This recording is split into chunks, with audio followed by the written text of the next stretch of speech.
ஹரி ஓம். அனைவருக்கும் நமஸ்காரம்.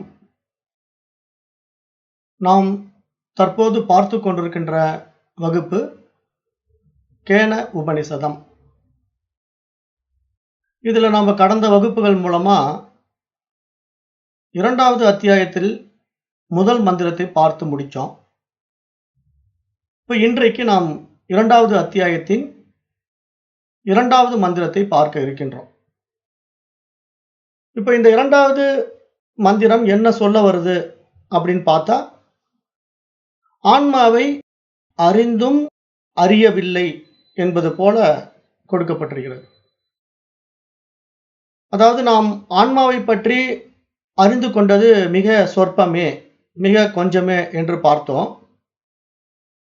முழுமையாக அறிவதற்கு இன்னும் நாம் ஆழ்ந்து தேட வேண்டும் என்றும் பார்த்தோம். அதுதான் இதற்கு முந்தைய மந்திரம் நமக்கு சுட்டிக்காட்டியது. அது எவ்வாறு என்று சரியாக புரிந்து கொள்ள முடியாத சீடனுக்கு குரு மேலும் விளக்குகின்றார் என்பதாக இங்கு நாம் பார்க்க இருக்கின்றோம். மேலும் நாம் இந்த ஆன்மாவை உலகத்தில் உள்ள பொருட்களை அறிவது போல அறிய முடியாது என்பதை ஒரு புதிர் போல இந்த மந்திரங்கள் வருகின்ற 2 மற்றும் 3வது மந்திரங்கள் நமக்கு கூற வருகின்றன. அதாவது நம்ம ஆன்மாவை ஒரு சாதாரண பொருள் போல பார்த்து தெரிந்து கொள்ள முடியாது. அது நம்முள் நாம் உணர வேண்டிய ஒரு விஷயமாக இருப்பதினால அது மிகவும் சூட்சுமமானது என்று இங்கு சாஸ்திரம் நமக்கு சொல்ல வருது. அதை பற்றி இந்த 2, 3 மந்திரங்கள் தெளிவாக சொல்ல இருக்கின்றன. நம்ம 2வது மந்திரத்தை இப்ப பார்ப்போம். கேன உபனிஷதம் 2வது அத்தியாயம் 2வது மந்திரம். நாகம் மன்யே சுவேதேதி நோன வேதேதி வேதச்ச யோ நஸ்தத் வேத தத்வேத நோன்ன வேதேதி வேதச்ச. இந்த மந்திரம் என்ன சொல்லுதுன்னா, ஒரு மாதிரி குழப்பமா இருக்கும். ஆன்மாவை எனக்கு நன்றாக தெரியும் என்றும் நினைக்கவில்லை, எனக்கு தெரியாது என்றும் நினைக்கவில்லை. ஏனெனில் என்னை எனக்கு நன்றாக தெரியும், ஆனால் ஆன்மாவை தெரியாது. அதே வேளையில் தெரியாது என்று சொல்லவும் முடியாது என்று யார் நினைக்கிறானோ அவனே உண்மையில் ஆன்மாவை அறிகிறான் அப்படின்னு இந்த மந்திரம் சொல்லுது. இந்த மந்திரம் சொல்லக்கூடிய வார்த்தை பார்த்தீங்கன்னா ரொம்ப ஒரு காம்ப்ளிகேட்டடா, ரொம்ப ஒரு பூடகமா இருக்கும். அதாவது தெரியும்னு நான் நினைக்கல, தெரியலன்னு நினைக்கல, எனக்கு நல்லாவும் தெரியும், ஆனா எனக்கு ஆன்மாவை தெரியாது, தெரியாது என்று சொல்லவும் முடியாது என்று யார் நினைக்கிறார்களோ அவர்கள் தான் உண்மையில் ஆன்மாவை அறிந்தவன் என்று சொல்லுது. அப்ப அது எப்படிங்க இவ்வளவு ஒரு பூடகமான விஷயமா இருக்கு, அது எப்படி நம்ம புரிஞ்சுக்கிறது அப்படிங்கிற கேள்வி நிறைய பேருக்கு வரலாம்.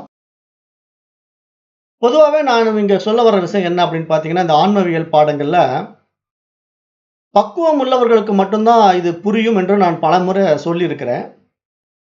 இருந்தாலும் சிலர் என்ன சொல்றாங்கன்னா, இல்ல எளிமையான விளக்க உரையாகத்தான் இருக்கிறது உங்களது, அதனால எங்களால் புரிந்து கொள்ள முடிகிறது என்று சொல்கிறார்கள்.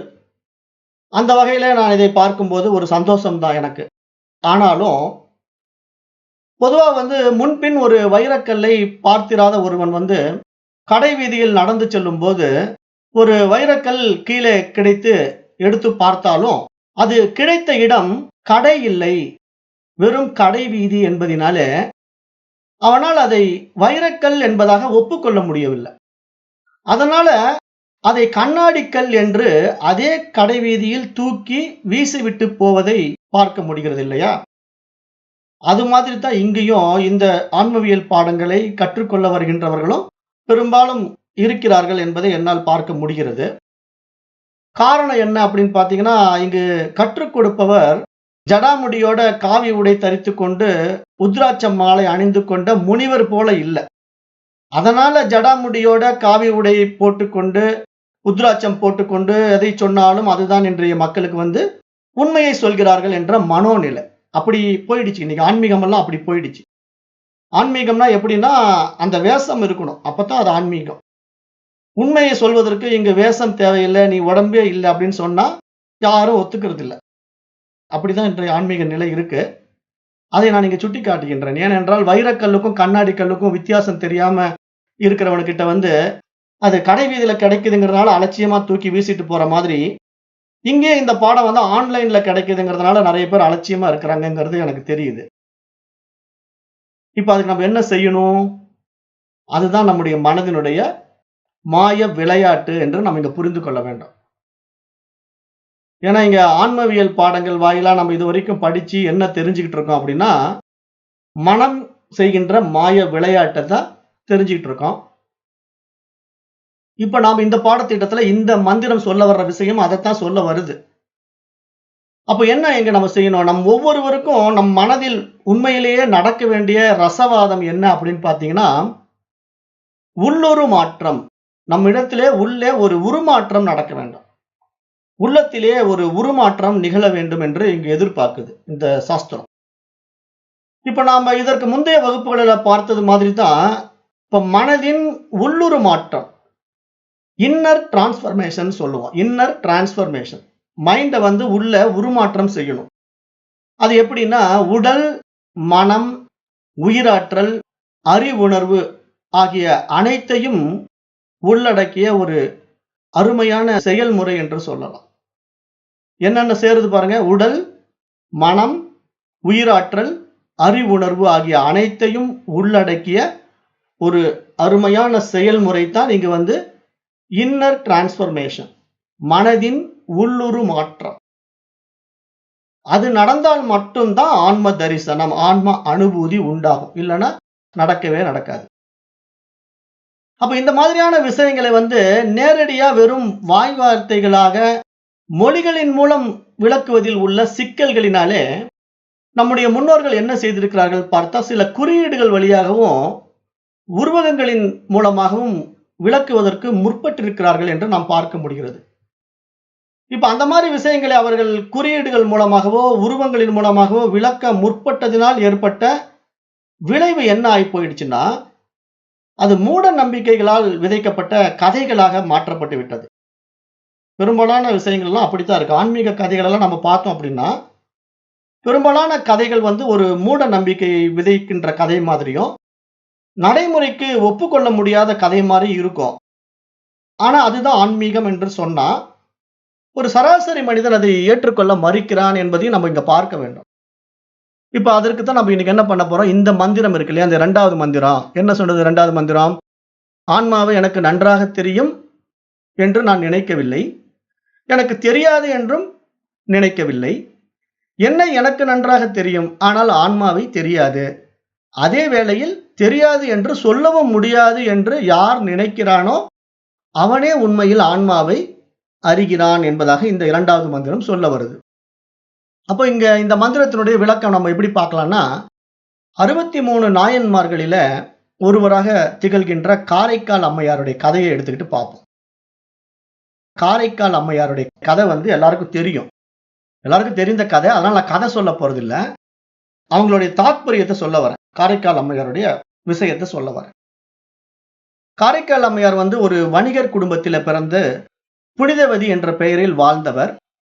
அவர் தன் வாழ்க்கையின் ஒரு கட்டத்திலே அவருடைய கணவர் பரமதத்தன் இந்த அம்மையாரை பார்த்து இவர் தெய்வாம்சம் பொருந்தியவர் என்று அவரை வணங்கத் தொடங்கிய போது, அவர் அதற்காக இறைவனிடம் பேய் உருவம் வேண்டி பெற்றுக்கொண்டதாக கதை சொல்லப்பட்டிருக்கிறது.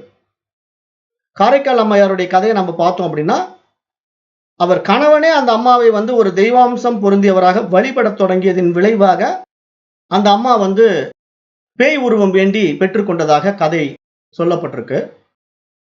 பட் பொதுவாகவே நம்மிடம் உள்ள இந்த ஆன்மீக கதைகள் சொல்லும் முறைகள் வந்து பாத்தீங்கன்னா, திட்டமிட்டு இவ்வாறு தவறாக புகுத்தப்பட்டதா அல்லது குழந்தைகளுக்காக இவ்வாறு கூறப்பட்ட புரிதலை கல்வி அறிவு பெறாத பெரியவர்களும் அப்படியே நம்பிவிட்டார்களா என்று தெரியவில்லை என்றுதான் நம்ம பார்க்க வேண்டியிருக்கு. ஏன்னா இந்த காரைக்கால் அம்மையாருடைய கதையில ஆழமான உண்மை ஒளிந்து கொண்டிருக்கு. அதுக்கும் இந்த மந்திரத்துக்கும் தொடர்பு இருக்கு. அதை நம்ம பார்க்க போறோம். பொதுவாகவே எல்லா கதைகளுமே அதிகம் புனைக்கப்பட்ட கதைகளாகவே நம்மிடம் நடைமுறையில் உள்ளதையும் பார்க்க முடிகிறது. அந்த வகையில இந்த காரைக்கால் அம்மையாருடைய கதையை பற்றி குறிப்பிடும்போது, அம்மையார் கணவருக்காக பேய் உருவம் பெற்றுக்கொள்ள முடியுமா? கணவர் தன்னை வணங்குகின்றார் என்பதற்காக அந்த அம்மா வேற ஏதாவது செய்திருக்கலாம் இல்லையா? அதற்காக போய் பேய் உருவம் பெற வேண்டிய அவசியம் என்ன இருக்கிறது? அவர் பேய் உருவம் பெற்றுக்கொண்டார் என்று கதையில் வருகிறது. அந்த உருவமும் இவர்கள் கதைகளில் சித்தரித்திருப்பதை பார்த்தா ஒரு எலும்புக்கூடு போல காரைக்கால் அம்மையாரை மாற்றி வைத்திருக்கிறார்கள்.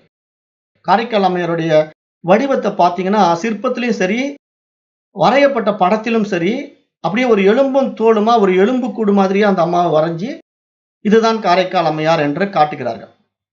காரைக்கால் அம்மையார் வாழ்ந்த காலம் 5ஆம் 6ஆம் நூற்றாண்டு. அப்பெல்லாம் எந்த ஒரு வசதி வாய்ப்பும் கிடையாது. அதாவது இந்த மாதிரி போட்டோலாம் எடுத்து நம்ம வெளியிடுறதுக்கெல்லாம் வழி இல்லை.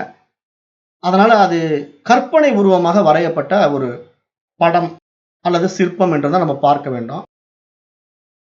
அப்ப அதுக்கு என்ன இங்க நாம புரிந்து கொள்ளணும்? ஏன் அந்த காரைக்கால் அம்மையார் எலும்புக்கூடாக இருக்கிறார் என்று நம்ம ஆராய்ந்து பார்த்தோம்னா, இதை நாம் சற்று ஆழமாக சிந்தித்து பார்த்தோம்னா, அந்த பேய் உருவம் என்றால் என்ன என்ற ஒரு கேள்வி நாம் முக்கியமாக ஆராயப்பட வேண்டியதாக இருக்கிறது.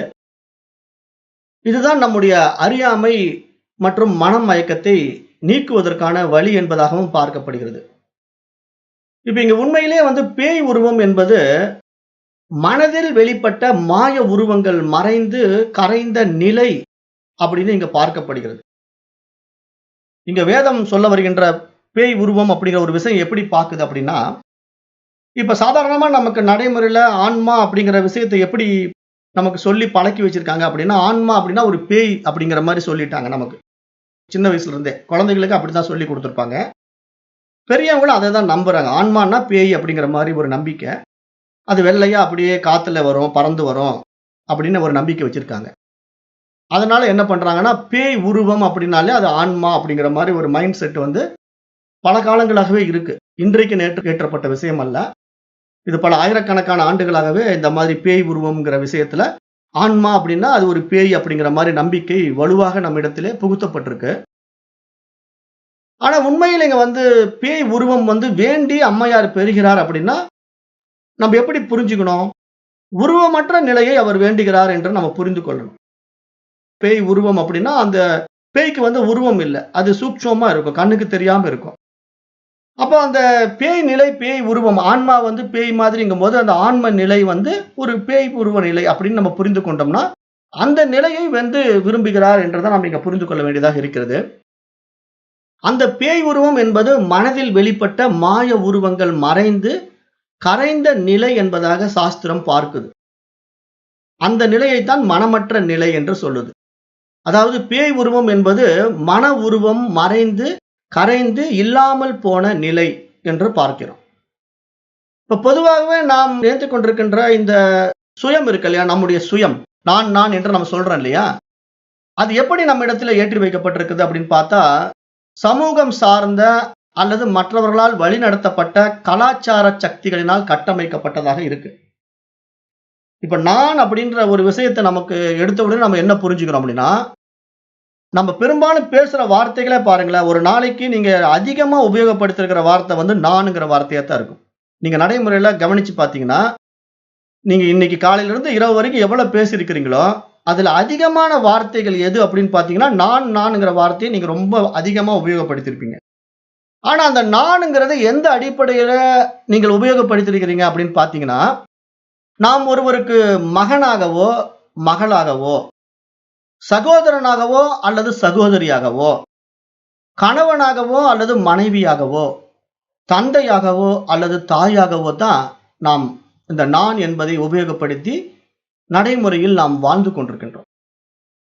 அது மாதிரியே வாழ்ந்து நாம் மறைந்தும் போகின்றோம். உண்மையில் நம்முடைய வாழ்க்கை எப்படி முடியுது அப்படின்னு பார்த்தீங்கன்னா, நான் இன்னாருக்கு மகன் என்ற விஷயத்தோட மறைந்து போகிறேன், இன்னாருக்கு கணவன் என்ற முறையில மறைந்து போகிறேன். பெண்களும் அப்படித்தான், நான் இன்னாருக்கு மனைவி இன்னாருக்கு மகள் என்ற நிலையிலே தான் வாழ்ந்து மறைந்து போகிறார்கள். ஆனா தன்னை ஒரு இனத்துடன், ஒரு மதத்துடன், ஒரு நாட்டுடன், ஒரு மொழியுடன் அடையாளப்படுத்திக் கொண்டு தான் இன்னார் என்று கருதி கொண்டு அந்த நபராகவே வாழ்கிறோம் என்று நாம் பார்ப்பதைத்தான் இங்கு மன உருவம் என்று சொல்கிறோம். இங்கு மனதினுடைய உருவம் எப்படின்னா, மனம் உருவாக்கி கொண்ட உருவம், நான் என்ற ஒரு தனித்துவத்தை உருவாக்கி கொண்ட ஒரு நிலை. அதை நம்ம அகங்கார நிலை என்று சொன்னாலும், அந்த உண்மையான அகங்காரம் நாம் ஏற்றி வைத்துக் கொண்ட எண்ணங்களினுடைய அடிப்படையில நான் இன்னார் என்பதாக மனம் உருவகித்துக் கொண்ட ஒரு நிலையை பற்றி நம்ம பேசுறோம்.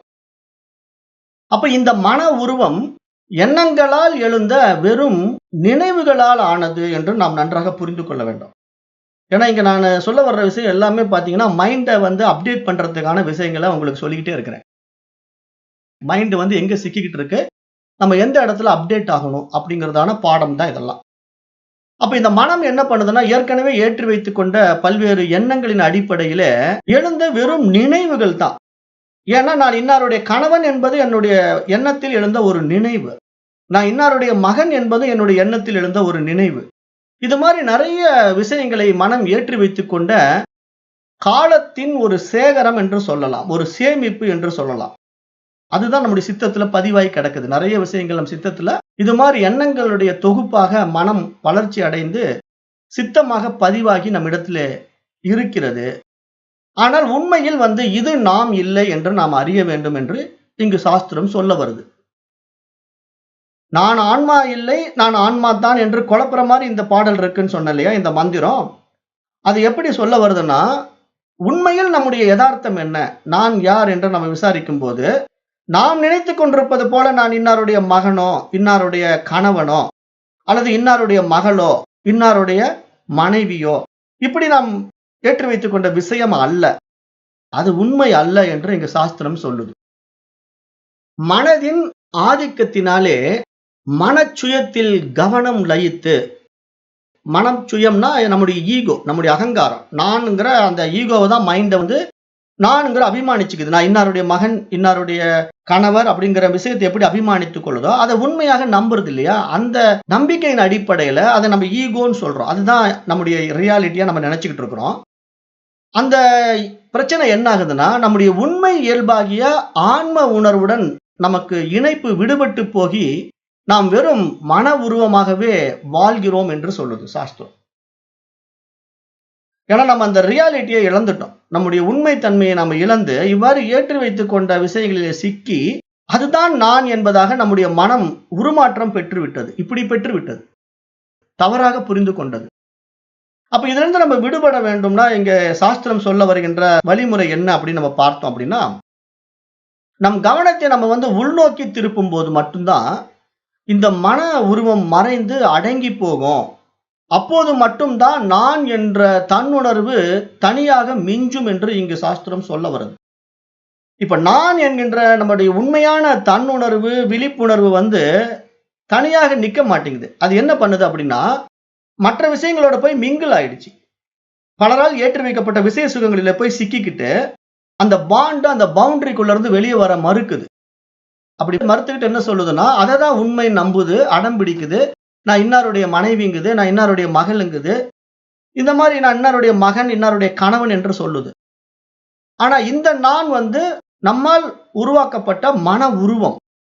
ஆனா உண்மையில் இந்த மன உருவம் நாம் அழிக்கப்பட வேண்டியதாக இருக்கிறது என்று இங்கு சாஸ்திரம் சொல்லி, அது எப்பொழுது மறைந்து அடங்குகின்றதோ அப்பொழுது மட்டும்தான் நான் என்னும் தன்னுணர்வு தனித்து மிஞ்சும் என்று சொல்லுது. அப்ப இந்த தன்னுணர்வு நிலையில் தான் உண்மையில் நம்முடைய சுயம் நமக்கு அடையாளம் காணப்படும் என்றும் சொல்லுது. அப்பொழுது மட்டும்தான் நான் யார் என்று நம்மால் அறிந்து கொள்ள முடியும். அதுதான் இங்க உண்மையிலேயே ஆன்மா, இறைவன், பரமன் என்று பார்க்கப்படுகிறது. அப்போ நாம் இந்த ஆன்ம உணர்வாக கவனத்தில் லயிக்கும் போது மட்டும்தான் நம்முடைய மன உருவம் மறைந்து கரைந்து இல்லாமல் போகிறது என்று சுட்டிக்காட்டுகிறது. அப்ப கண்களுக்கு புலப்படாத உருவமற்ற நான் என்னும் ஆன்ம உணர்வாகிய நம் சுயம் மட்டுமே எப்போதும் இருந்து கொண்டிருக்கின்றது. இதை குறியீடாகத்தான் இங்க மகான்கள் பேய் உரு என்று சொல்லி வைத்தார்கள் என்று சாஸ்திரம் சொல்ல வருகிறது. இங்க சாஸ்திரம் பேய் உரு அப்படிங்கிற ஒரு விஷயத்தை ஏன் சொல்லுதுன்னா, பேய் உரு என்றால் ஆன்ம நிலை, ஆன்மாவின் உருவம், ஆன்மாவின் நிலை என்று சொல்ல வருகிறது. அதைத்தான் காரைக்கால் அம்மையார் வேண்டினார். அவர் பேய் உருவையும் நான் அடைய வேண்டும் என்று அவர் வேண்டியதனுடைய நிலை என்ன என்றால், நான் அந்த தூய அறிவாக, அந்த ஆன்மாவாக மாற வேண்டும் என்று அவர் வேண்டினார். ஆனால் அது நம்மிடத்துல எப்படி கதையாக புகுத்தப்பட்டது, புனைக்கப்பட்ட விஷயமாக மாற்றப்பட்டது என்று தெரியவில்லை. ஆனால் அந்த கதை தான் இன்றைய வரைக்கும் நடைமுறையில் இருப்பதை நாம் பார்க்க முடியும். பொதுவாகவே காரைக்கால் அம்மையார் அன்றைய காலகட்டங்களிலே பெற்றோருக்கு அடங்கி வாழ்ந்த மகள், கணவருக்கு கட்டுப்பட்டு பணிந்து பணிவிடை செய்த மனைவி. அவரும் என்ன பண்றாரு, இந்த சமூக கலாச்சார அடையாளங்களை துறந்து மன உருவம் இழந்து வெறும் உணர்வு வெளியாக வெளிப்பட்டு அந்த சுத்த அறிவு நிலையில் திகழ வேண்டும் என்று விரும்பினார். காரைக்கால் அம்மையாருடைய நிலைப்பாடு என்ன அப்படின்னு பாத்தீங்கன்னா, ஒரு சராசரி பெண்மணி, புனிதவதி என்ற பெயரில வாழ்ந்த ஒரு சராசரி பெண்மணி, செட்டியார் குலத்தில பிறந்த வணிகருடைய மனைவி. ஆனாலும் அவள் என்ன நினைத்தாள்னா, இந்த சமூக கலாச்சார அடையாளங்களை நான் துறக்க வேண்டும், நான் இன்னாருடைய மனைவி என்பதை இழக்க வேண்டும், இன்னாருடைய மகள் என்பதை இழக்க வேண்டும், உண்மையில் நான் அந்த உணர்வு வெளியில் கலக்க வேண்டும் என்று விரும்பியதனுடைய விளைவு தான் அவர் அந்த பேய் உருவத்தை வேண்டினார் என்று நாம் புரிந்து கொள்ள வேண்டும். அதனால நம்ம காரைக்கால் அம்மாருடைய வரலாற்றை ஆராய்ந்து பார்க்கும்போது 5ஆம் நூற்றாண்டு 6ஆம் நூற்றாண்டுகள்ல இசைத்தமிழால் இறைவனை பற்றி முதலாக பாடிய ஒரு கவிஞர் தான் காரைக்கால் அம்மையார். தமிழ் மொழியில தமிழுக்கு அந்தாதி எனும் இலக்கண முறையை அறிமுகம் செய்தவரும் காரைக்கால் அம்மையார் தான். திருவந்தாதி என்று அம்மையாருடைய பாடல் இருக்கு. காரைக்கால் அம்மையாருடைய வரலாற்றுகளை நம்ம பார்க்கும்போது அவர் இயற்றிய நூல் வரிசைகள்ல அற்புத திருவந்தாதி, திருவாலங்காட்டு மூத்த திருப்பதிகம், திரு இரட்டை மணிமாலை போன்ற நூல்களை எல்லாம் அந்த அம்மா தமிழ் மொழியில் அருமையாக இயற்றியிருக்கின்றார். தமிழுக்காக நிறைய தொண்டாற்றி இருக்கின்றார். இவர் எல்லா பாடல்களையுமே எப்படின்னா ஒரு அந்தாதி வழியில ஒரு பதிக முறையில இயற்றியிருக்கார். காரைக்கால் அம்மையார் தான் முதல்ல தமிழ் மொழியில பாடல்களை இயற்றிய முதல் கவிஞர். 5ஆம் நூற்றாண்டு 6ஆம் நூற்றாண்டுல இந்த மாதிரி ஒரு பதிக முறையில் இயற்றிய கவிஞர். அப்ப இவரை பின்பற்றி தான் பிற்காலத்தில் வந்த திருஞான சம்பந்தர், திருநாவுக்கரசர் மற்றும் சுந்தரர் போன்றவர்களும் அதே தேவார பதிகங்கள் இவர் முறையில் தான் பாடியிருக்கிறார்கள். காரைக்கால் அம்மையாருடைய வழிகாட்டுதலின் படிதான் மற்ற மூவரும் அந்த பதிகங்களை எல்லாம் இயற்றி இருக்கின்றார்கள் என்று வரலாற்று சொல்கிறது. ஏன் மூவரை மட்டும் சொல்றேன்னா, இந்த மூவர் மட்டும்தான் தேவார பதிகங்கள் பாடியிருக்கிறார். மாணிக்க வாசகர் திருவாசகம் பாடியிருக்கிறார், அவர் தேவாரம் பாடல. அதனால இந்த மூவர் மட்டும்தான் தேவார பதிகங்களை பாடியவர்கள். அப்ப என்ன நாம இங்க புரிஞ்சுக்கணும், அந்த 5ஆம் 6ஆம் நூற்றாண்டுல பொதுவா பாரத தேசத்துல எல்லா மொழிகளும் கலந்திருந்தாலும் நம்முடைய தென்னிந்தியாவில நாம் பேசிய மொழி தமிழ் மொழி, ஆதி மொழி. அப்போ சமஸ்கிருத மொழியை விட அவரவர்களின் தாய் மொழியில் இறைவனிடம் பேசுவது ஒரு அலாதி இன்பம் என்று எல்லோருக்கும் தெரியும். ஏன்னா நம்ம தெரியாத மொழியில போய் கடவுளிடத்துல பேசுவதை விட தெரிந்த மொழியில நம்ம கடவுளிடத்துல பேசினா அருமையா இருக்கும் இல்லையா? அதனால தாய்மொழியில் இறைவனிடம் பேசுவது ஒரு அலாதி இன்பம் என்ற அடிப்படையில முதலாக 5 மற்றும் 6ஆம் நூற்றாண்டுகளில் தென்னிந்தியாவில் இவரை போல தமிழ் மொழியில் இவ்வாறு பாடல்களை இயற்றியவர்கள் யாருமே இல்லை. அதனால இங்க காரைக்கால் அம்மையார் முதல் கொண்டு நாயன்மார்கள் வரை சமய குறவர்களினாலே இந்த தமிழ் மொழி பாடல்கள் மூலம் மிக பிரசித்தி பெற்றதாக பார்க்கப்பட்டது. ஏனென்றால் அப்பெல்லாம் இந்த மாதிரி தமிழ் பாடல்கள் இயற்றுபவர்கள் ரொம்ப குறைவு. அப்ப இவர்களெல்லாம் இந்த மாதிரி பாடல்களை பாடும்போது, இறைவனை புகழ்ந்து தாய்மொழியிலேயே பாடும்போது படிப்பவர்களுக்கும் ஒரு ஆனந்தத்தை கொடுத்தது. அவர்களும் அந்த சுயத்தை உணர்ந்து வெளிப்படுத்திய பாடல்கள் தான் அவைகள் எல்லாம். அப்ப நம்ம இங்க காரைக்கால் அம்மையார் இறைவனிடம் இந்த பேய் உருவை வேண்டியதாகவும் இறைவன் அவருக்கு அதை அருளினார் என்று சொல்லப்பட்டிருந்தாலும் அதில் பொதிந்துள்ள ஆழமான உண்மை என்ன அப்படின்னு பார்க்க போனா, நமக்குள் ஆழத்தில் உறைந்திருக்கும் இந்த நான் என்கின்ற ஆன்ம ஒளி பிரபஞ்சத்தின் ஆன்மாவான இறைவனுடன் எப்போதும் இணைந்திருக்கின்றது. அதை நாம் நன்றாக இங்கு புரிந்து கொள்ள வேண்டும் என்று சொல்ல வருது. ஏன்னா இங்க நான் என்கின்ற நம்முடைய தனித்துவமான ஆன்ம ஒளி பிரகாசம் இருக்கு இல்லையா, அது இந்த ஒட்டுமொத்த பிரபஞ்சத்தினோட அந்த ஆன்மாவோட இணைந்து இருக்கிறதுனாலதான் நாம் பிரகாசிக்க முடியும். நம் உடல் மூலமாக அந்த ஆன்மா பிரகாசிக்கின்றது. அப்ப உண்மையில் நமது உடல் இந்த பிரபஞ்சத்தின் ஒரு அங்கம், நம் மனம் இந்த பிரபஞ்ச பெருமனத்தின் ஒரு அங்கம். அதை நம்ம நன்றாக இங்கு புரிந்து கொள்ள வேண்டும் என்று நம்ம பல முறை இந்த பாடத்திட்டங்கள் மூலமாகவே விளக்கி இருக்கிறோம். அந்த நிலையில இந்த மன உருவம் தான் இல்லை. இதுவரை நான் உண்டாக்கி வைத்திருக்கின்ற மன உருவம் இருக்கு இல்லையா, நான் இன்னார், இன்னாருடைய மனைவி, இன்னாருடைய மகள், இன்னாருடைய அம்மா என்று நாம் உருவாக்கி வைத்திருக்கின்ற அந்த மன உருவம் இருக்கின்றது இல்லையா, அது தான் இல்லை.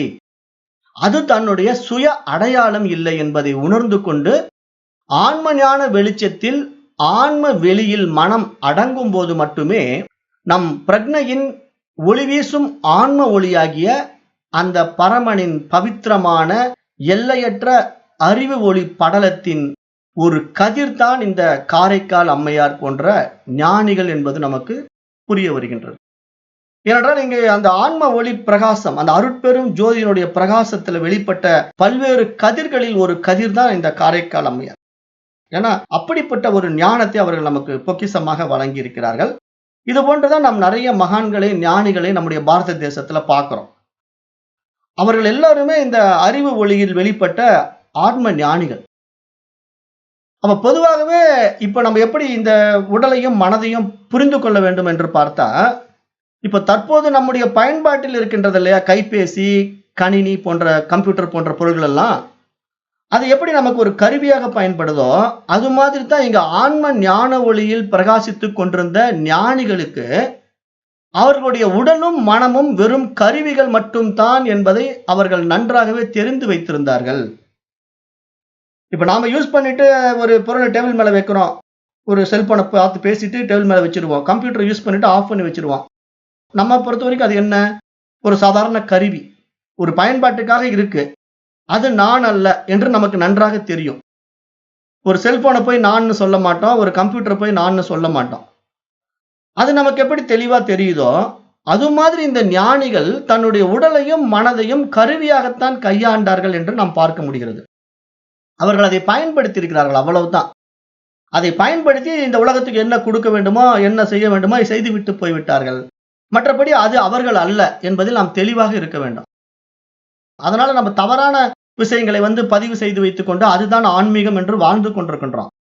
இதெல்லாம் நம்முடைய அறியாமை என்று இங்கு சாஸ்திரம் வெட்ட வெளிச்சமாகவே சுட்டி காட்டி இருக்கிறது. அந்த காலத்திலிருந்தே சுட்டி காட்டி கொண்டுதான் இருக்கிறது. ஆனால் இடையில் ஏதோ சில மாற்றங்களை நிகழ்த்தி இருக்கிறார்கள், திட்டமிட்டே நிகழ்த்தி இருக்கிறார்கள் என்று நமக்கு நன்றாக தெரிகிறது. அது நம்ம நடைமுறைகளை பார்க்கவும் முடிகிறது. ஏன்னா இங்க நம்ம ஆன்மீகம் பூரா பார்த்தீங்கன்னா நிறைய கட்டுக்கதைகளும் புனைக்கப்பட்ட கதைகளும் நாம் பார்க்கிறோம். அப்ப இது ஏதோ ஒரு திட்டமிட்டு செய்த சதி போலதான் தெரியுது. ஏன்னா இங்க எல்லாமே நடைமுறைக்கு ஒவ்வாத விஷயமாக பார்க்க முடிகிறது. நம்ம எந்த ஒரு கதையை நீங்க எடுத்து படிச்சு பாருங்க, அப்படி ஒரு சாத்தியக்கூறே இல்லை. இப்ப காரைக்கால் அம்மையார் புனிதவதியாக ஒரு இளமையான வயதில் இருந்த அந்த அம்மா திடீர்னு அப்படியே கிளவியா மாறிட்டாங்க, அப்படியே பேயா மாறிட்டாங்க அப்படின்னா நடைமுறைக்கு ஒவ்வாத விஷயம் அது. எப்பயுமே நாம இங்க என்ன புரிஞ்சுக்கணும் அப்படின்னா, நாம சொல்ல வர்ற விஷயம் நம்முடைய அனுபவத்திற்கு வராத எதுவும் உண்மை அல்ல என்று சாஸ்திரம் வெட்ட வெளிச்சமாக நமக்கு விளக்குது. இப்ப நிறைய பேர் பாத்தீங்கன்னா இந்த கற்பனை விஷயங்களை கேட்டுட்டு அதுல மயங்கிட்டு ஒரு மயக்கத்தில் இருப்பாங்க. நான் அதை பார்த்தேன், இதை பார்த்தேன் அப்படிலாம் சொல்லுவாங்க. நான் அப்படியே பாருங்க, ஒரு தியானத்தில் இருக்கும்போது திடீர்னு ஒரு வெள்ளை உருவம் வந்துச்சு, ஒரு சித்தர் வந்தாரு அப்படின்னு சொல்லுவாங்க. ஆனா அதெல்லாம் ஒரு மனப்பிறழ்வு.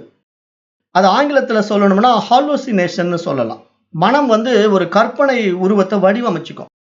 அந்த நிலையில மனசு என்ன சொல்லுதுன்னா அது உண்மையா பார்க்குது, உண்மை சத்தியம் என்று நம்புது. எப்படி நம்ம கனவு காணும் போது நிறைய விஷயங்கள் உண்மையா சத்தியமா இருக்கோ, அது மாதிரி நனவு நிலையிலேயே இது மாதிரி கற்பனைகள் நடக்கும். அது மனப்பிறழ்வு தான் அந்த மாதிரி கற்பனையை உண்டாக்கும். அதனாலதான் நிறைய பேர் பாத்தீங்கன்னா கடவுள் சாமி ஆடுறது, பேய் ஆடுறதெல்லாம் நடக்கும். இது மனதில் ஏற்படுகின்ற ஒரு பிறழ்வு நிலை. நம்ம அதை நல்லா புரிந்து கொள்ளணும். எப்படி புரிந்து கொள்ளணும்னா, இப்போ கடவுள் என்று ஒருவர் இருந்தால் அவரை நாம் காண வேண்டும் என்று சுவாமி விவேகானந்தர் சொன்னது போல, இப்ப நீங்க ஒரு பேயை பார்த்திருக்கீங்க அப்படின்னு நீங்க சொன்னீங்கன்னா நானும் அந்த பேயை பார்க்கணும். நீங்க கடவுளை பார்த்திருக்கேன்னு சொன்னீங்கன்னா நானும் அந்த கடவுளை பார்க்கணும். அப்பதான் அது உண்மை. நீங்க மட்டும்தான் பார்த்தீங்க, நாங்க 10 பேர் பார்க்க முடியல அப்படின்னு சொன்னோம்னா அது பொய், அது மனப்பிறழ்வு. நல்லா புரிஞ்சுக்கணும். ஏன்னா நிறைய பேர் பார்த்தீங்கன்னா சைக்காலஜிக்கலா இந்த மாதிரி அஃபெக்ட் ஆகி ஆன்மீகத்துல சுத்திக்கிட்டு இருக்காங்க. அதாவது இவங்களா ஒரு கற்பனை பண்ணிக்குவாங்க, ஏதோ ஒரு தியானம் பண்ணுவாங்க, ஜபம் பண்ணுவாங்க, அதை உண்மைன்னு நம்புவாங்க. அப்புறம் எனக்கு சித்தர் அப்படியே வந்தாரு, மேல இருந்து இறங்கினாரு அப்படிலாம் ஏதாவது கதை விட்டுட்டு இருப்பாங்க. ஆனா உண்மை என்னன்னா, இங்கு நம்முடைய மனித சக்திக்கு அப்பாற்பட்ட நிறைய சக்தி கொண்ட மகான்கள் இருக்கிறார்கள். அதெல்லாம் உண்மை, நான் இல்லைன்னு சொல்லல. ஏன்னா நாங்களே பார்த்திருக்கிறோம். இப்ப நானே என்னுடைய வாழ்க்கையில நேரடி உண்மை சம்பவத்தை ஒன்று சொல்றேனே. இப்ப நானும் என்னுடைய நண்பர்கள் 5 பேரும் திருவண்ணாமலைக்கு போனோம். திருவண்ணாமலை போயிட்டு இரவு நேரம் அது வந்து சீசன் கிடையாது. அதாவது அன்சீசன். அமாவாசையும் கிடையாது, பௌர்ணமி கிடையாது. இடைப்பட்ட நாள் ஜனங்களே கிடையாது. சும்மா அப்படியே காலார நடந்து போனோம். இரவு ஒரு 12 மணி 1 மணி இருக்கும். கிரிவலம். நாங்க வந்து யாருமே இல்ல. மனித நடமாட்டமே கிடையாது. எங்கேயோ தூரத்துல ஒரு ஆள் இருப்பாங்க. எங்கேயோ ஒரு இடத்துல ஒரு டீ கடை திறந்திருக்கும். அவ்வளவுதான். அந்த மாதிரி ஒரு நேரத்துல நாங்க நடந்து திருவண்ணாமலை கிரிவலம் போறோம். 5 பேரும் போயிட்டு இருக்கோம். போயிட்டு இருக்கும்போது திடீர்னு ஒரு வானத்துல இருந்து ஒரு ஜோதி வெளிச்சம் அப்படியே இறங்குது. பவர்ஃபுல் பிரைட்னஸா அப்படியே ஒரு தீப ஒளி மாதிரி அப்படியே இறங்குது. மேல இருந்து இறங்குது. அது வைக்கப்படல. மேல இருந்து இறங்குது. உடனே எல்லாருமே பார்க்கிறோம். 5 பேருமே உனக்கு தெரியுதா? உனக்கு தெரியுதான்னு கேட்கிறோம். எனக்கும் தெரியுது, எனக்கும் தெரியுதுன்னு 5 பேரும் கன்ஃபார்ம் பண்றோம். ஏன்னா அது வந்து ஒரு மாயன் விளையாட்டு கிடையாது. ரியலாவே அந்த தீபம் வந்து மேல இருந்து இறங்குது. அப்படியே கீழே வந்து அந்த மலை மேல லேண்ட் ஆகுது. அப்படியே அந்த மலை மேல வந்து நிக்குது. நின்னு அந்த தீப ஒளி பிரகாசிச்சுட்டு அப்படியே மறைஞ்சிடுச்சு. இதை நாங்க 5 பேரும் கண்கூடா பார்த்தோம். அப்ப எதுக்கு இதை சொல்ல வரேன் அப்படின்னா, இப்ப எங்க 5 பேருக்கும் அது தெரிந்தது உண்மை. அப்ப என்ன இங்க நம்ம புரிஞ்சுக்கணும்? அப்ப ஏதோ ஒரு ஒளி உடல் பெற்ற சித்தர் அங்கு வரார் அப்படின்னு நம்ம தெரிஞ்சுக்கலாம். ஒளி உடல் பெற்ற சித்தர் வந்து அங்க இறங்கி இருக்கார். அந்த மலை மீது இறங்கி இருக்கிறார் நமக்கு தெரியுது. ஆனா அது 5 பேருக்குமே தெரிஞ்சா உண்மையிலேயே அது ஒளி உடல் பெற்ற சித்தர். ஆனா யாரோ ஒருத்தருக்கு மட்டும் தெரியுது, மீதி 4 பேருக்கு தெரியல அப்படின்னா அது பொய் தோற்றம். இதை நம்ம நல்லா புரிஞ்சுக்கணும். இங்க பொய் தோற்றத்துக்கும் உண்மை தோற்றத்துக்கும் உள்ள வித்தியாசம் எல்லோருக்கும் தெரிய வேண்டும். உங்களுக்கு தெரியறது எனக்கும் தெரியணும். அதனாலதான் நம்ம மீண்டும் மீண்டும் சொல்றோம். கடவுள் என்று ஒருவர் இருந்தால் அவரை காண வேண்டும். எல்லோரும் பார்க்கணும். நான் மட்டும் பார்த்தேன்னு ஒருத்தர் சொன்னார்னா அது கடவுளாக இருக்க முடியாது. ஏனென்றால் அவர் எப்படி கடவுளை பார்த்தார் என்று நமக்கு தெரியாது. அது மாதிரி தான் பேயும்.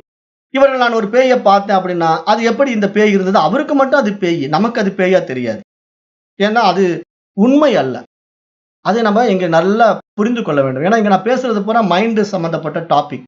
அதை நல்லா அண்டர்ஸ்டாண்ட் பண்ணிக்கணும். மனசு வந்து எங்கேயும் போய் மாட்டக்கூடாது. மனதிற்கு நேரடி அனுபவம் வராவிட்டால் அது உண்மை அல்ல. அதை நம்ம நன்றாக தெரிந்து கொள்ள வேண்டும். அப்ப அந்த நிலையில் தான் இங்க பேச வர்றது என்னன்னா, இந்த உடலும் மனசும் உண்மையில் ஆன்மாவினுடைய கருவிகளாகத்தான் மகான்கள் கையாண்டிருக்கிறார்கள். அப்ப நம்ம அதை ஆழ்ந்து பார்க்கும்போது பகவான் ரமண மகரிஷி இதை பற்றி சொல்கிறார். இந்த மகான்களை பற்றி, ஞானிகளை பற்றி என்ன சொல்றார்னா, அவர்கள் எல்லாம் ஒரு சாம்பல் கயிறு போன்றவர்கள் அப்படிங்கிறார். சாம்பல் கயிறு அப்படிங்கிற ஒரு வார்த்தையை பிரயோகப்படுத்துறார் பகவான் ரமண மகரிஷி. அந்த சாம்பல் கயிறுக்கு என்ன அர்த்தம் அப்படின்னு கேட்டீங்கன்னா, இப்ப ஒரு கயிறு இருக்கு, நெருப்புல எரிஞ்சு போயிடுது. எரிஞ்சு போன உடனே அந்த நெருப்பெல்லாம் அமைஞ்சு அங்க போய் பார்த்தீங்கன்னா ரியலாவே அந்த கயிறு அங்க கிடக்குற மாதிரி இருக்கும். ஆனா அந்த கயிறுடைய வடிவம் எல்லாம் அப்படியே அந்த பெண்டு, அந்த ட்விஸ்டிங் எல்லாமே அப்படியே அக்யூரேசியா இருக்கும். கயிறுல கடைசியா போட்ட முடிச்சு கூட அப்படியே இருக்கும். ஆனா ரியல் கயிறா பார்க்கிறது தோற்றம் கொண்டிருந்தாலும் அதை வைத்து நாம் எதையும் கட்ட முடியாது. காரணம் அது எரிந்த சாம்பல் மட்டுமே. ஆனால் பார்ப்பதற்கு அது கயிறு போன்று காணப்படுகிறது என்கிறார் பகவான் ரமண மகரிஷி. இவர் சொல்ற இந்த விஷயத்தை நம்ம எடுத்து பார்க்கும்போது என்ன புரிஞ்சுக்கணும்னா, இங்க மகான்களும் ஞானிகளும் அந்த சாம்பல் கயிறு போன்றவர்கள் தான். ஏன்னா அவர்கள் வந்து இந்த உலகத்துக்கு நம்ம மாதிரி விஷயங்களுக்கு பயன்பட மாட்டார்கள். அவர்கள் வந்து உடல்லயே இல்லை, அவர்கள்லாம் உணர்வுல இருக்கிறாங்க. அப்ப இங்க ஆன்மாவை உணர்ந்தவன் இந்த உடல் மனம் என்பது உயிருணர்வான ஆன்மாவிற்கு ஒரு வாகனமாக மட்டுமே பார்ப்பான். இந்த உடலையும் மனசையும் உண்மையான ஞானியை பொறுத்த வரைக்கும் அவனுக்கு அது ஒரு வாகனம். அவன் பயணம் செய்வதற்கான ஒரு வாகனம். எப்படி வாகனம்? சிவபெருமானுக்கு நந்தி ஒரு வாகனம், திருமாலுக்கு வந்து கருடன் ஒரு வாகனம், முருகப்பெருமானுக்கு மயில் ஒரு வாகனம் என்பது போல ஞானிகளுக்கு அவரவர்கள் உடலே வாகனம். அந்த உடல்ல வராங்க, வந்து என்ன செய்ய வேண்டுமோ செய்கிறார்கள், செய்துவிட்டு போய்கொண்டே இருக்கிறார்கள். அவர்களுடைய உடல் அவர்களுக்கு வெறும் வாகனம் மட்டுமே. அப்போது இந்த உடலின் உள்ளே நான் என்று தன்னை நினைத்துக் கொள்ளும் நபர் யாருமே இருக்க மாட்டார்கள். அக உருவம் ஏதுமற்று கட்டற்ற உணர்வு வெளியாக உலகில் உலவிக் கொண்டிருக்கும் நிலைதான் பேய் உரு என்பது. அப்ப இதைத்தான் காரைக்கால் அம்மையார் போன்றவர்கள் அடைய நினைத்தார்கள். அதுதான் அவர்களுடைய உண்மையான அகநிலை என்பதை நாம் அறிந்து கொள்ள வேண்டும். உண்மையில் அங்கே காரைக்கால் அம்மையார் என்று ஒரு ஆள் கிடையவே கிடையாது. அவர் உணர்வு வெளி, அவ்வளவே. காரைக்கால் அம்மையார் வந்து எப்பொழுது தன்னை அந்த பேய் உருவமாக மாற்றிக்கொண்டாரோ அப்பொழுது அவர் உணர்வு வெளியாக மாறிவிட்டார். ஆனால் அவருடைய உடலை வைத்துக்கொண்டு அற்புத திருவந்தாதி இந்த பாடல்கள் எல்லாம் இயற்றப்பட்டது. ஆனால் அது அவர் இல்ல. அது வெறும் சாம்பல் கயிறு போன்றது. அந்த உடல் வெறும் வாகனம் போன்றது. ஏன்னா ஞானிகளுக்கு உடல் கருவியாக மட்டும்தான் பயன்படும். ஆனா அவர்கள் அந்த நோக்கத்துக்காக அந்த உடலுக்குள்ள அந்த வேலையை செய்துட்டு போயிட்டே இருப்பாங்க. அதுதான் நான் சொன்னேன். அந்த தூய அறிவு ஒளியின் பிரகாசமான பல்வேறு கதிர்களின் ஒரு கதிர் தான் இந்த காரைக்கால் அம்மையார் என்று நான் சொல்றேன். அப்ப இது எப்படி நம்ம புரிஞ்சுக்கணும் அப்படின்னா, சூரியனுடைய ஒளி ஒரு ஸ்படிகத்தின் மீது பட்டு தெரித்து ஒளிக்கீற்றுகளாக பிரதிபலிப்பது போல இவர்கள் எல்லாம் அந்த பரமனின் ஒளிக்கீற்றுகளாக மறைந்து போகிறார்கள் என்று நாம் புரிந்து கொள்ள வேண்டும். ஆனால் அந்த ஒளிக்கீற்றுகளின் தோற்றமான பேரொளியாக திகழுகின்ற அந்த அருட்பெரும் ஜோதி மட்டும் முடிவற்று காலமற்று எப்போதும் பிரகாசித்துக் கொண்டே இருக்கிறது. அதுவே ஆன்மா, பரமன், இறைவன் என்று நாம் புரிந்து கொள்ள வேண்டும் என்று இங்கு சாஸ்திரம் சொல்ல வருது. அப்ப இங்க நம்ம இந்த பாடல்ல இந்த மந்திரத்துல ஆழ்ந்து பார்க்கும்போது இந்த ரிஷி இந்த 2வது மந்திரத்தின் வாயிலாக ஆன்மாவை எனக்கு நன்றாக தெரியும் என்றும் கூற முடியாது, தெரியாது என்றும் கூற முடியாது. ஏனெனில் என்னை எனக்கு நன்றாக தெரியும், ஆனால் ஆன்மாவை தெரியாது என்று சொல்லிவிட்டு, அதே வேளையில் அந்த ஆன்மாவின் இருப்பை தன்னுள்ளே உணர்கின்றவர் மட்டும்தான் தெரியாது என்று சொல்லவும் முடியாது. அத்தகையவனே அந்த தூய அறிவாகிய ஆன்மாவாகவே இருக்கின்றான், அந்த அறிவாகவே பிரகாசிக்கின்றான் என்று சொல்கிறார். அப்ப இதுதான் இந்த பாடலுடைய ஆழமான உண்மை. ஏன்னா இந்த பாடல் ஒரு சூட்சும பரிபாஷையில சொல்லப்பட்டிருந்தாலும், இங்கு உண்மையில் அந்த அகநிலையில் விழித்துக் கொண்ட ஞானிகளுக்கெல்லாம் அந்த அகம்தான் அவங்களுக்கு அந்த அறிவு வெளி. அதைத்தான் அகப்பே என்று அகப்பே சித்தரும் பாடியிருக்கிறார். சித்தர் அகப்பே சித்தர்னு ஒரு சித்தர் இருக்கார் தமிழ்நாட்டுல, வாழ்ந்து மறைந்தவர், மகான். அவர் ஏன் தன்னை அகப்பே என்று சொல்றார்? இங்க பே என்று சொன்னாலே அந்த கண்ணுக்கு தெரியாதது என்ற அர்த்தத்தில் தான் நம்ம புரிந்து கொள்ள வேண்டும். ஏன்னா அந்த காலத்துல ஆன்மாவை கண்ணுக்கு தெரியலங்கிறதுனால அதுக்கு பே என்று ஒரு பெயர் வைத்து விட்டார்கள். அப்ப அது பே என்ற பெயரை வைத்துக்கொண்டு நாம் என்ன நினைச்சுக்கிட்டோம்? அப்ப வெள்ளையா வர்றது பேய் அப்படிங்கிற மாதிரி நமக்கு சின்ன குழந்தையிலிருந்து சொல்லி பழக்கப்படுத்தப்பட்டதுனால நம்ம அப்படியே தான் ஒரு நடைமுறைக்கு வந்துட்டோம், அது பேய் பேய் அப்படின்ட்டு. ஆனா உண்மையில் பேய் என்றால் கண்ணுக்கு புலப்படாதது என்றுதான் அர்த்தம். பேய் என்றாலே கண்ணுக்கு புலப்படாதது என்றுதான் அர்த்தம். அப்ப இங்கே அம்மையார் பேய் உரு கேட்டார் என்று நாம் எப்படி புரிந்து கொள்ள வேண்டும் என்றால், கண்ணுக்கு புலப்படாத நிலையை வேண்டினார் என்றுதான் நாம் புரிந்து கொள்ள வேண்டும். ஏன்னா அந்த சூட்சம இறைநிலையை அடைய விரும்புகிறார் என்றுதான் நாம் புரிந்து கொள்ள வேண்டும். அதற்காகத்தான் இந்த பாடலுக்கு காரைக்கால் அம்மையாருடைய விஷயத்தை இங்கு நான் விளக்கமாக சொன்னேன். காரைக்கால் அம்மையாருடைய கதை பெரும்பாலும் எல்லாருக்கும் தெரிஞ்சிருக்கும். அதை நீங்க படிச்சு பார்த்தீங்கன்னா தெரியும். ஆனா அதுல பெரும்பாலும் புனைக்கப்பட்ட விஷயங்கள் தான் இருக்கும், உண்மை கதை கிடையாது. அந்த கதை மேக்சிமம் புனைக்கப்பட்ட கதை. உண்மையிலேயே அந்த அம்மா பேய் மாதிரி எலும்பு மாதிரி எல்லாம் மாறல, அந்த அம்மா கைலாய மலையில தலைகளெல்லாம் நடக்கல, அப்படிலாம் சாத்தியமே இல்லை. நம்ம நன்றாக யோசித்து பார்க்கணும். எதையுமே ஒரு கதையை வச்சுக்கிட்டு நாம அப்படியே நம்பிடக்கூடாது. நமக்குன்னு ஒரு பகுத்தறிவு இருக்கு, சுய அறிவு இருக்கு. அதை நம்ம சிந்திச்சு பார்க்கணும். அது சாத்தியமா, நடைமுறைக்கு முடியுமா அப்படின்னு நம்ம பார்க்கணும். ஏனென்றால் என்ன தவ வலிமை இருந்தாலும் இங்க உண்மையின் ஆத்ம ஞானத்தினுடைய முதிர்ந்த முதிர்ச்சி என்ன தெரியுமா? இங்க உருவமே இல்லை, இறைவனுக்கே உருவம் இல்லை. எங்க அந்த அம்மா கைலாய மலையை போய் சுத்தி பார்க்க போறாங்க? அது வெறும் கால் இல்லாம தலையில நடக்க போறாங்க? அப்படிலாம் நடக்காது. இங்க கைலாயம்ங்கிறதே இங்க உண்மையிலே அதுக்கு அர்த்தமே வேற. நம்ம நிறைய அது மாதிரி சொல்லிக்கிட்டே போகலாம், நிறைய பேசலாம். அது போக போக இந்த பாடங்களை நீங்க படிக்க படிக்க புரியும். ஏன்னா இது பூரா ஒரு சூட்சம பரிபாஷையில விளக்கப்பட்ட விஷயங்கள். அதனால இந்த பாடத்தினுடைய வேல்யூவை புரிஞ்சுக்கிட்டு படிங்க. இதை மீண்டும் மீண்டும் படிச்சீங்கன்னா தான் புரியும். ஒரே நடையில புரிஞ்சிக்க முடியாது. புரிஞ்ச மாதிரி தெரியும், ஆனா அது உள்ள போய் வேலை செய்யாது. ஆகவே இன்று நேரம் கருதி இந்த வகுப்பை இந்த மந்திரத்தோடு நிறைவு செய்கிறேன். அடுத்த பாடல் நாளை வகுப்பிலே பார்க்கலாம். நன்றி. ஓம் தத்சத்.